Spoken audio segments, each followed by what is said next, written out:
Okay, think about the Yellow Pages for a sec. You remember them, right? Massive business. Oh, yeah, everywhere. Billions it was making. Exactly, in nearly every home. And then, poof, pretty quick, it just sort of faded.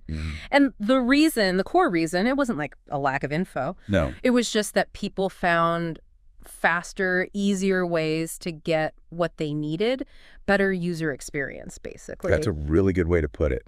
That drive for efficiency. Yeah, hold that thought, that ingrained desire for things to be easier, faster.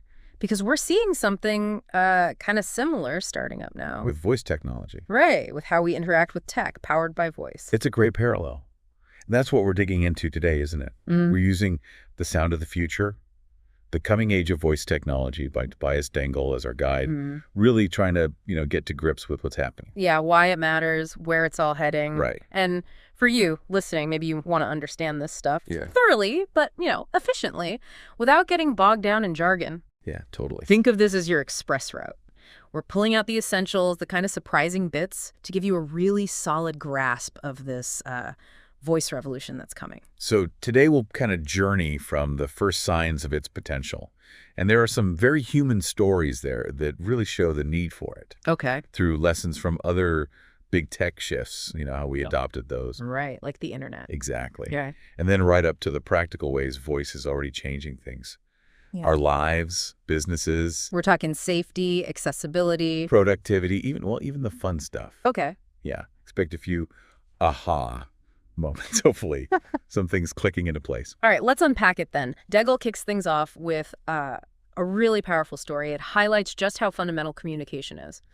It's about Anastasia Soul, super active person, then suddenly, boom, Guillain-Barré syndrome, near total paralysis. Wow. And her boyfriend at the time, Matt Kubota, he's a product designer, he saw firsthand that intense isolation when she lost her ability to speak. And that immediately throws a spotlight on just how essential connection through communication really is, a core human need. Totally. So Kubota's first thought, understandably, was to build an app. Right. It had, preset phrases, basic needs, feelings, that sort of thing. Makes sense. But, and this is key, while the intention was great, that first attempt showed up a big challenge pretty fast. Which was?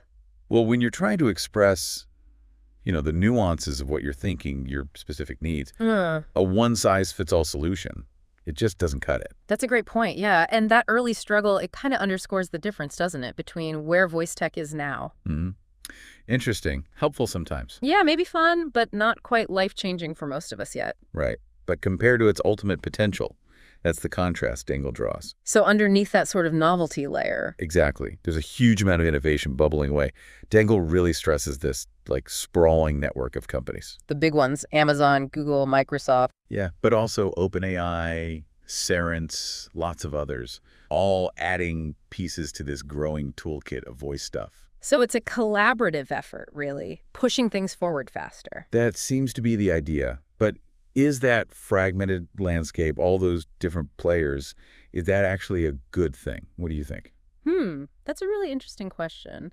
I mean, on one hand, competition drives innovation, right? More ideas flying around. True. But could it also mean, loads of duplicated effort, people reinventing the same wheel? Yeah, that's the flip side. It makes you wonder if we'll see more consolidation later on, as the tech matures. That's a very shrewd point. There's definitely that tension, isn't there, between the sort of messy innovation of lots of players and the potential efficiency if things get more streamlined.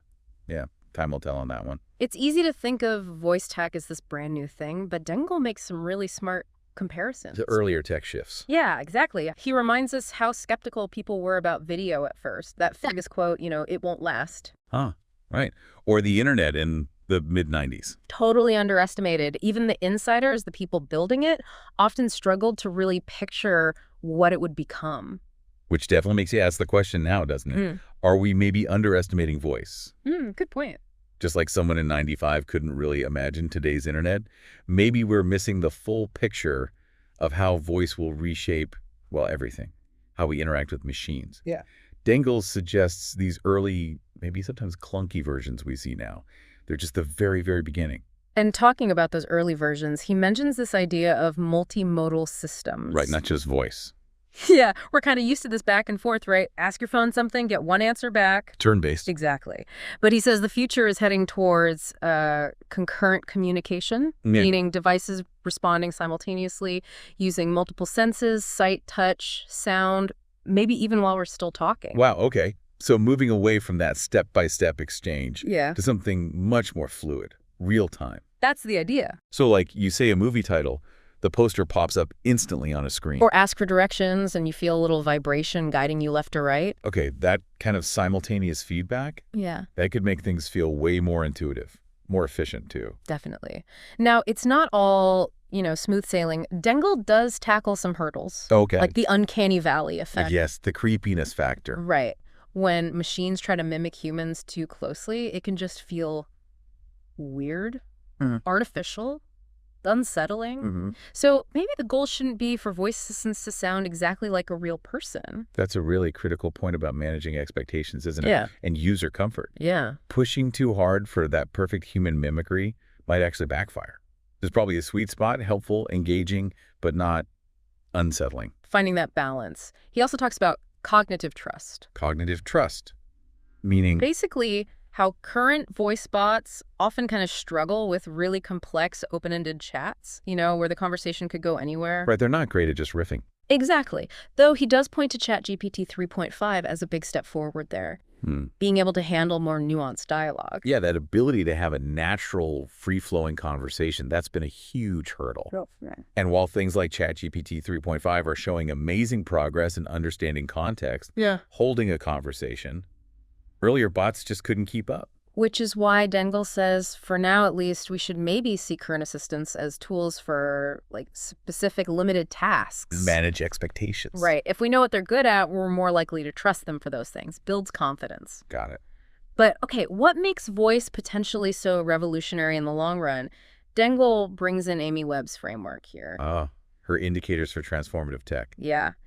She argues that the really big shifts happen when tech addresses fundamental human needs. And Dangle makes the case that voice tech really nails those. It's a powerful lens, that.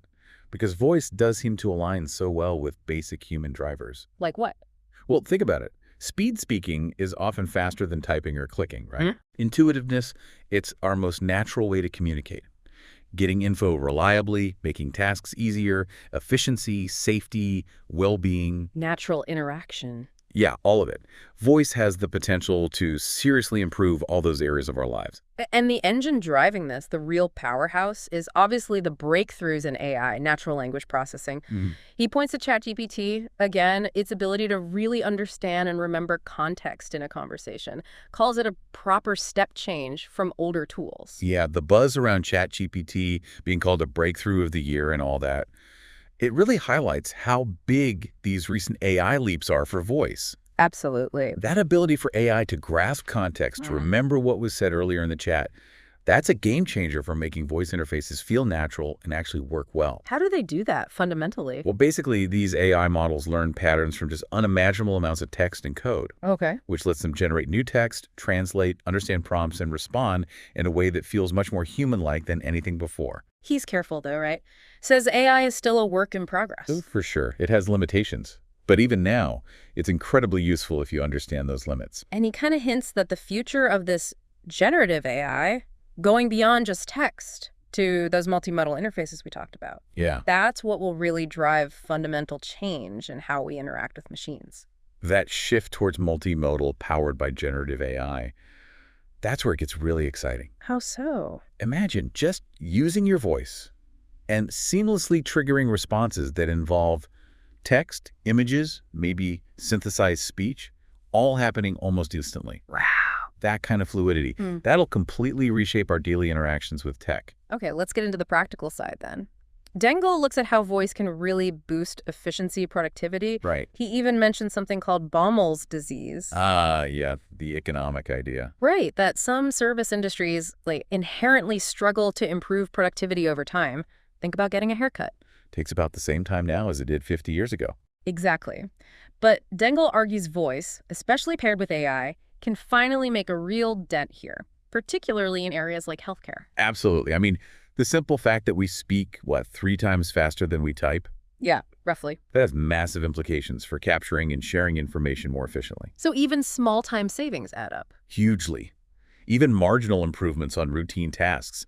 Multiply that across thousands of professionals. You get significant productivity gains, lower costs, especially in sectors that have historically found it hard to get more efficient. He really hammers home that even tiny speed improvements matter. Cites research on website loading times, how quickly we give up if it's slow. Yeah, we're impatient. Totally. That constant pressure to reduce friction, make things easier. Voice is a major way to do that. Exactly. Our impatience with slow tech just highlights the inherent value of voice. Making things streamlined, faster access to info, it directly addresses how users actually behave and what they expect. And it's not just, generally talking instead of typing.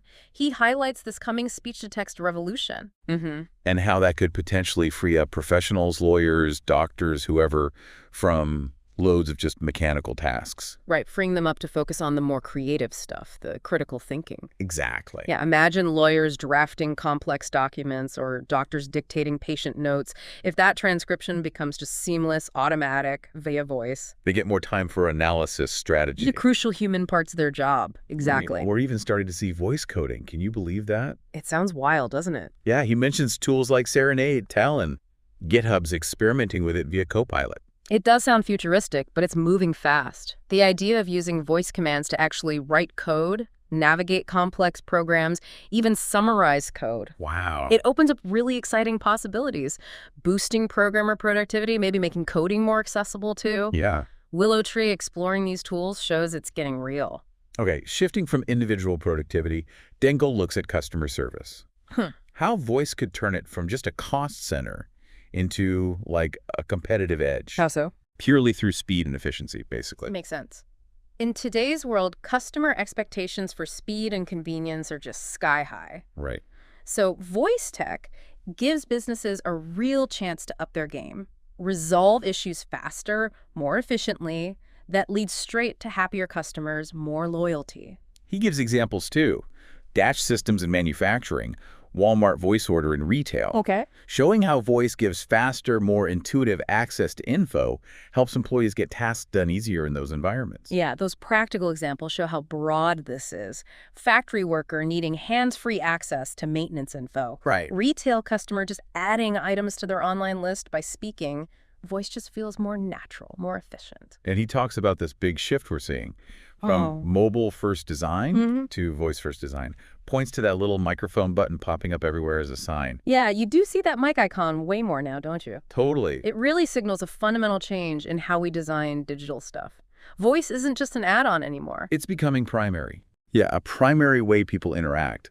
And design needs to catch up with that voice-first mindset. Now, this next part, this is where it gets really interesting, I think. Safety. Oh, okay. Dengel spends a good chunk of time on the absolutely critical role voice tech can play in making things safer. How so? He shares this incredible story. Gail Salcedo. His Jeep goes into a freezing river. He can't reach his phone, but he uses Siri to call 911. Wow. Just Wow. saved his life. It's such a powerful example of that life-saving potential.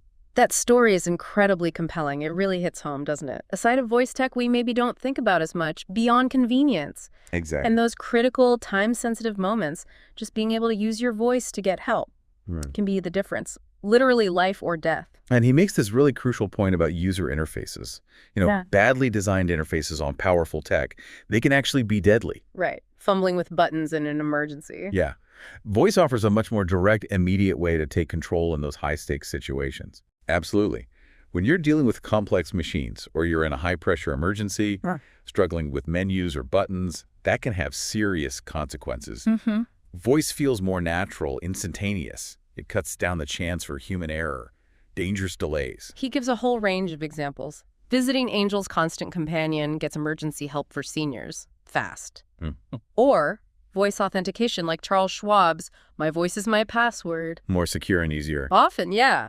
Compared to remembering complex passwords. These different applications really show how voice is boosting safety, security for all sorts of people in different areas. Yeah. Lifeline for older people living alone, better protection for financial accounts. Yeah.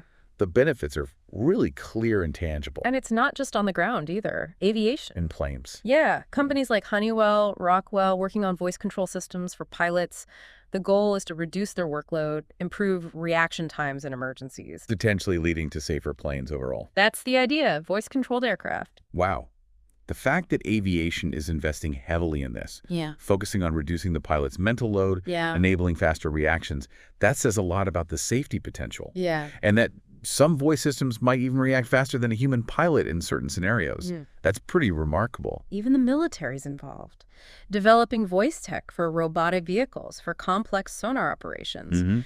And he raises the potential in really hazardous industries, oil and gas, for example. Right, where hands-free is crucial. Yeah, he mentions the Deepwater Horizon disaster and a proof-of-concept system from Schlumberger and Stanford that could even flag potentially dangerous voice commands. Okay, that's smart. Yeah. Building safety checks right into the voice interface. Exactly. Using voice in those high-risk places where hands-free operation and instant info are vital, it really highlights the potential to prevent accidents, improve safety protocols. That Schlumberger-Stanford system sounds like a big step. And let's not forget our cars. Automotive voice tech is evolving too. Beyond just playing music.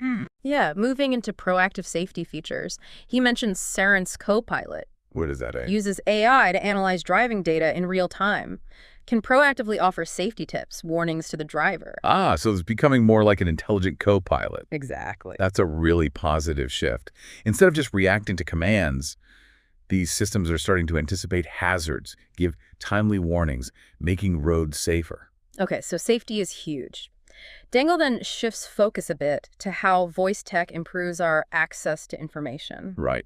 Getting what you need when you need it. He paints this picture of, say, a field technician out on a job trying to look up complex manuals, order parts. While juggling tools, probably up a ladder. Exactly. And how voice offers a much better hands-free solution right then and there. Yeah, that soda company tech example he uses. Yeah. It perfectly shows the real pain points. Trying to use info when your hands are full. Voice gives you that seamless, super efficient way to get data without stopping what you're doing, without fumbling with a screen. He lists loads of scenarios where looking at something or typing is just hard or impossible. Like?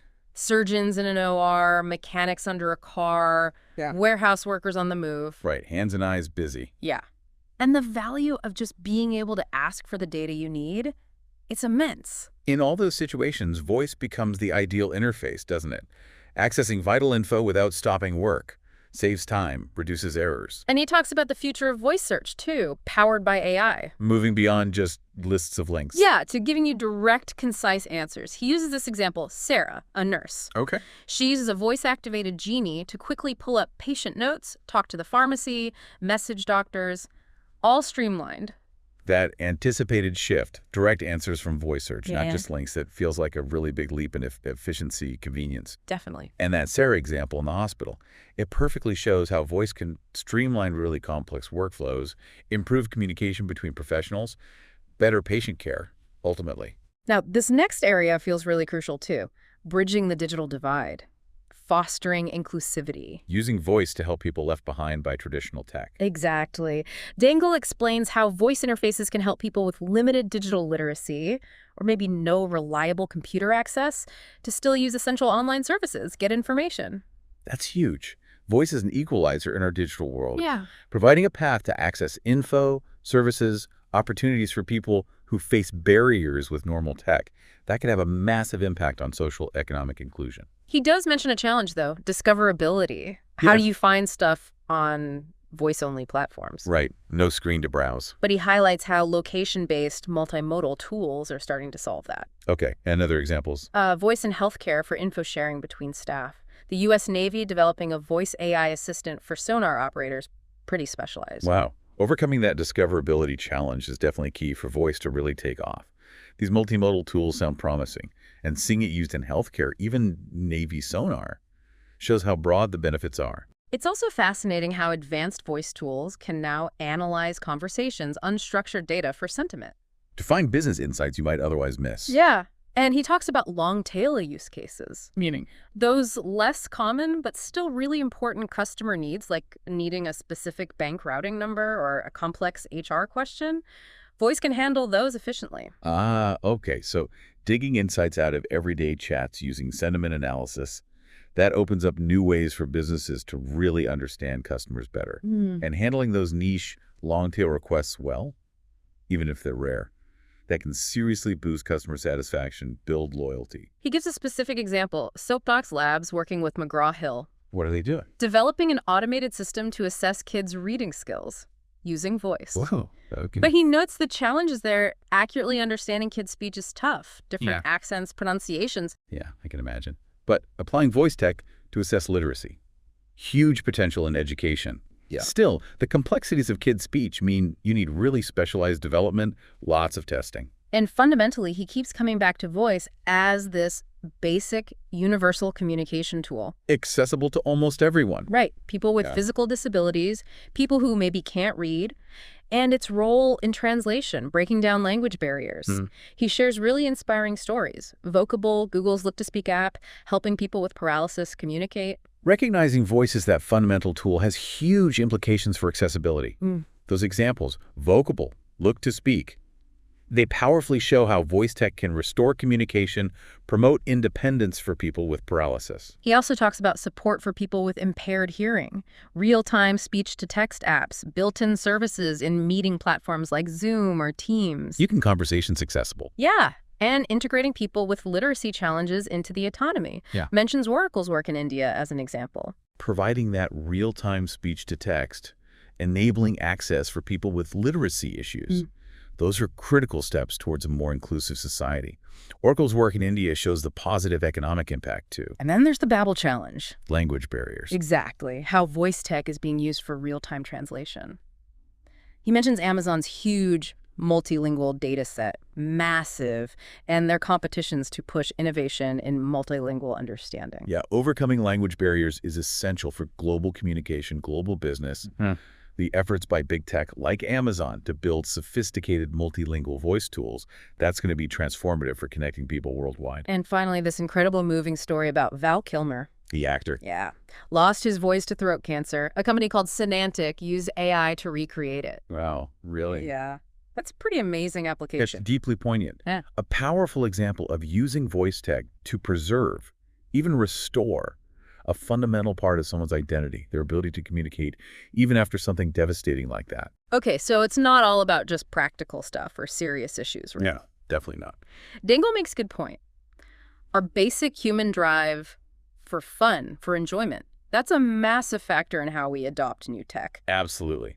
The fun factor is key. So let's switch gears. Talk fun, talk the metaverse. Right. Voice tech has huge potential to make entertainment more engaging, more personalized, just more fun. He talks about enhancing entertainment, making it more active, tailored to us.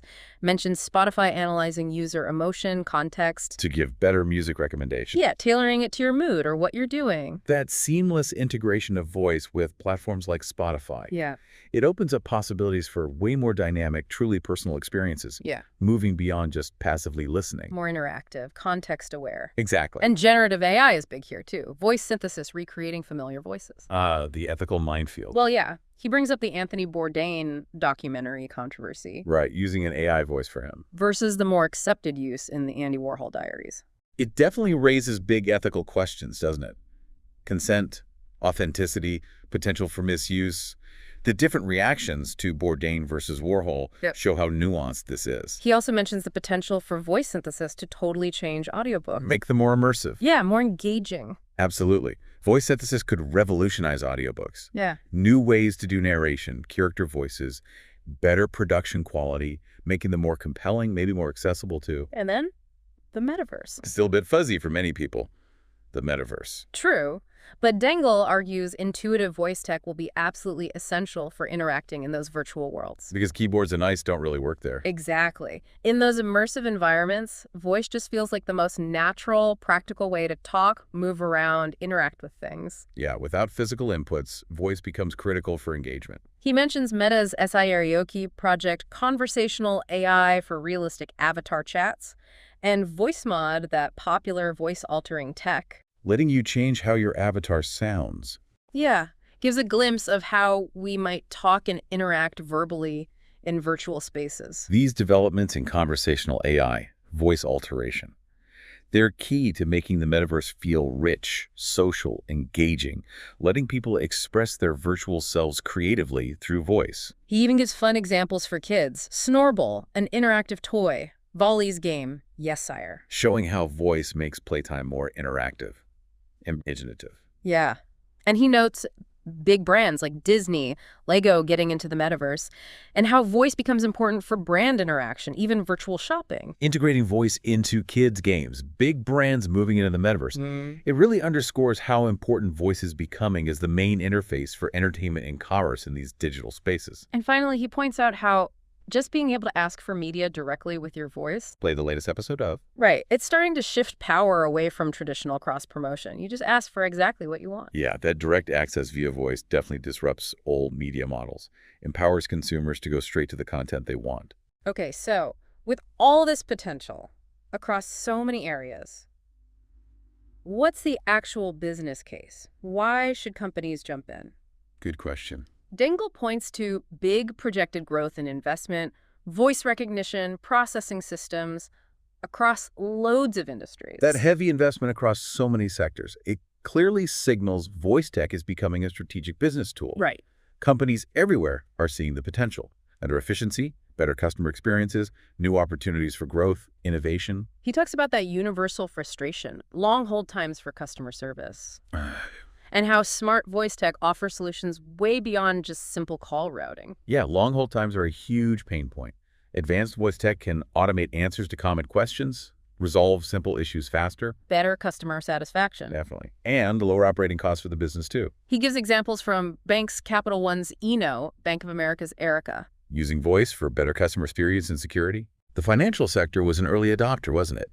Using voice for more personal service, strong voice authentication, better customer engagement. And retailers, too, using platforms like Theatro. Help in-store staff. Yeah, improve their efficiency, improve customer experiences, even with maybe less experienced workers. He also mentions media companies, BBC, Reuters, NYT, Washington Post, CNN. Using voice for new audio briefings, things like that. New formats. So in retail, voice is helping empower staff with instant info, real-time guidance, better service, more efficiency.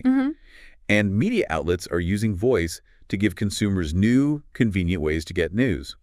He also highlights how multimodal voice plus screen maybe makes shopping easier, reduces friction, increases sales, ExxonMobil letting you pay with Alexa at the pump, Domino's voice ordering for pizza. Okay. Streamlining the whole buying process. Voice makes it easier to complete transactions. Good for customers, good for business. He shares this wild anecdote. A surgeon using their foot to operate a button in the OR. Seriously, the foot. Yeah. Perfectly illustrates the need for truly hands-free voice control in critical places like that. That anecdote, wow. It powerfully underscores the need for hands-free control where precision, sterility, speed are crucial. Voice is the obvious solution. And more healthcare examples. Yeah. Routine stuff like voice dictation, but also more advanced things. Like ordering tests. Yeah. Medication. Yeah. Mentions Vanderbilt working with the Epic Systems platform. Healthcare is really adopting voice tech rapidly then, from simple admin tasks to enhancing patient care, improving communication, streamlining workflows. He also talks about voice-powered diagnostic tools using vocal biomarkers. Biomarkers, like analyzing your voice for signs of illness. He mentions Winterlight Labs working on early dementia detection. Wow, okay. That's futuristic. And he highlights the huge role voice played in the telemedicine boom during COVID. Right, virtual appointments became essential. Voice tech enabled a lot of that. Using vocal biomarkers for diagnostics, plus the role of voice in telemedicine during the pandemic. It really shows the transformative potential for healthcare delivery, patient outcomes. Finally, he touches on therapeutic voice bots. For mental health support. Yeah, making basic support more accessible. And he reiterates the need for voice systems to be flexible, adaptable, to cater to all kinds of customer needs. Therapeutic bots offer a really promising way to expand access to mental health support. And, yeah, emphasizing flexible, adaptable systems. Crucial for tailoring tech to diverse users. Okay, so it's crystal clear this is a massive deal, huge potential everywhere. Dingle wraps up by saying voice tech can really benefit humanity in countless ways, create enormous business opportunities. So For leaders wanting to get started, where did they begin? He lays out 3 key steps. Yeah, Dengel's framework is pretty practical. He stresses 1, integrate voice into your existing systems. 2, train the voice tools properly for your specific world. And 3, design really effective, user-friendly experiences. Okay, step 1, integrating into existing systems. He makes a point of debunking that myth that it's all about standalone smart speakers. Right. It's not just about Alexa sitting on the counter. No. The real value is weaving voice seamlessly into the business systems companies already use. That's a key insight. Voice isn't separate. It's a layer that can enhance and streamline processes you already have. He gives examples of processes that are good candidates for voice integration. Like Frequent repetitive tasks, quick lookup tasks needing info fast, triggering automated workflows with a voice command, facilitating instant answers to common questions. identifying those specific tasks in your business. That's the crucial first step. Seeing where voice can deliver the most immediate value, boost efficiency, productivity. Then comes step 2, identifying specific valuable use cases for voice in your business. Finding the right problems to solve. Yeah.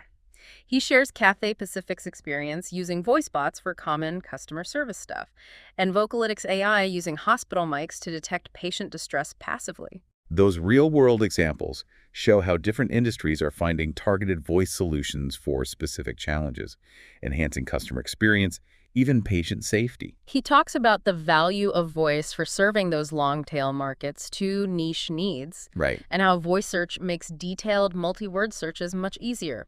Good for customers and businesses trying to reach them. Yeah, voice's ability to handle niche segments and more natural, detailed searches. That opens up new ways for businesses to reach specific customers with tailored solutions. Better satisfaction, more loyalty. He suggests companies should really think about niche groups, older adults, people with disabilities. How can voice better serve their needs? He also mentions the role of a voice orchestrator in a company and choosing the right external partners for development, ones that fit your culture. Considering diverse users, having someone champion voice internally, that orchestrator role, those are critical for successful user-centered implementation. And yeah, picking partners who get your culture and users, essential. He shares Dr. Kuma Crystal's experience from Vanderbilt Medical Center. Well, what was that? Just noting how adoption rates for voice varied a lot between different medical specialties underscores how important context is. You need to understand how and where the tool will actually be used. That variability in adoption really highlights it, doesn't it? You have to understand the specific needs, workflows, existing tech of different user groups when you deploy voice. Context is everything for success. Okay, the second really crucial step he outlines, training the voice tools, making them understand your specific language, your business world. Right, tuning the AI. He brings up the jobs to be done concept as a way to find unmet customer needs that voice could solve. That jobs to be done framework is a great lens. Understanding the why behind what customers do helps you spot where voice could offer a much better way. He explains using journey maps. Mapping out the user's experience. Yes, step by step, to understand everything they do and pinpoint moments where voice could help. Improve efficiency, convenience, maybe create new engagement points. Creating those detailed journey maps helps you visualize the whole experience. Identify specific touch points where voice integration can streamline things, add value. He really stresses needing to deeply understand how users actually behave to design good voice solutions. Big 10. And then talks about creating a voice system prototype. Could be low-tech, just a simulation, to test concepts early. That deep understanding of user behavior is paramount for designing intuitive voice interfaces. And prototyping, even simply, lets you test and get feedback before spending big on development. He gives that great example that Freenor's team designing a voice app for a flossing device How'd they do it? by analyzing existing product manuals and actual customer service calls to figure out how people talked about it, what problems they had. Using readily available resources to inform the design and training.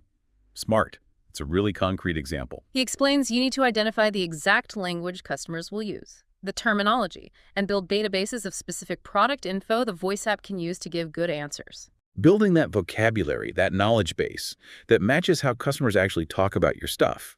Absolutely essential for accurate, effective voice interactions. He revisits the Vocable example, how they carefully built vocabulary lists based specifically on their users' communication needs. Right.